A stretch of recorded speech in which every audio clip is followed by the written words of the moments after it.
அண்மை செய்தியை பார்த்து வருகிறோம். பிரபல யூடியூபர் இர்ஃபானுக்கு சுகாதாரத்துறை சார்பில் நோட்டீஸ் அனுப்ப முடிவு செய்யப்பட்டிருக்கிறது. இதுகுறித்த அண்மை செய்தியை பார்த்து வருகிறோம். தனக்கு பிறக்கப் போகும் குழந்தையின் பாலினத்தை பொதுவெளியில் இர்ஃபான் வெளியிட்ட நிலையில் அவருக்கு சுகாதாரத்துறை சார்பில் நோட்டீஸ் அனுப்ப முடிவு செய்யப்பட்டிருக்கிறது. எடுக்க சுகாதாரத்துறை பரிந்துரை செய்திருக்கின்றது. குறிப்பாக வெளிநாட்டில் பரிசோதனை செய்து தனக்கு பிறக்கப் போகின்ற குழந்தை இதுதான் என அவர் யூடியூபர் இர்ஃபான் அறிவித்திருக்கிறார். அதன் மீது நடவடிக்கை எடுக்க சுகாதாரத்துறை பரிந்துரை செய்திருப்பதாக விளக்கம் கேட்டு நோட்டீஸ் அனுப்பி இருப்பதாக தெரிவிக்கப்பட்டிருக்கிறது. மேலும் காவல்துறையிலும் யூடியூபர் இர்ஃபான் மீது புகார் கொடுக்க சுகாதாரத்துறை திட்டமிட்டிருப்பதாக அதிகாரிகள் தகவல் தெரிவித்திருக்கின்றார்கள். இந்தியாவை பொறுத்தவரையில் கருவில் வளரக்கூடிய குழந்தை ஆண் குழந்தையா பெண் குழந்தையா என பரிசோதனை செய்வதும் குற்றம், செய்வதற்கான அந்த முயற்சியை மேற்கொள்வதும் குற்றம் என்று தடை விதிக்கப்பட்டிருக்கிறது.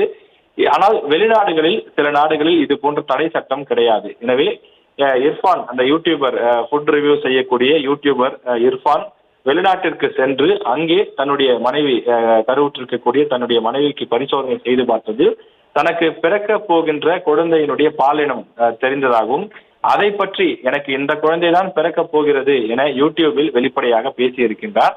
எனவே அது போன்ற விஷயங்கள் இந்தியாவில் தடை செய்யப்பட்டிருக்கக்கூடிய நிலையில் தமிழ்நாட்டில் சுகாதாரத்துறை இதற்கு முன்பு இது போன்று செய்தவர்கள், அதாவது இல்லீகலாக முறைகேடாக மருத்துவமனைகளை அணுகி மருத்துவர்களை அணுகி தனக்கு பிறக்கப் போகும் குழந்தை பற்றிய அந்த விவரங்களை கேட்டறிந்தவர்கள் ஏற்கனவே தண்டனை பெற்றிருக்கிறார்கள்.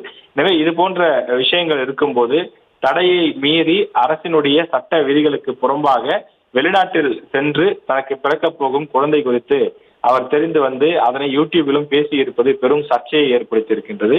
அது சுகாதாரத்துறைக்கு புகாராக சென்ற நிலையில் அதன் மீது சுகாதாரத்துறை நடவடிக்கை எடுக்க இருப்பதாக அதிகாரிகள் தெரிவித்திருக்கிறார்கள். சுகாதாரத்துறையினுடைய பரிந்துரை சார்பாக விளக்கம் கேட்டு முதற்கட்டமாக அவருக்கு நோட்டீஸ் அனுப்பியிருப்பதாகவும் காவல்துறையிலும் இர்ஃபான் மீது புகார் கொடுக்க சுகாதாரத்துறை அதிகாரிகள் திட்டமிட்டிருப்பதாகவும் தகவல் வெளியாகி இருக்கிறது. விவரங்களுக்கு நன்றி ராஜேஷ். செய்திகளை உடனுக்குடனும் துல்லியமாகவும் தெரிந்து கொள்ள சப்ஸ்கிரைப் பண்ணுங்க.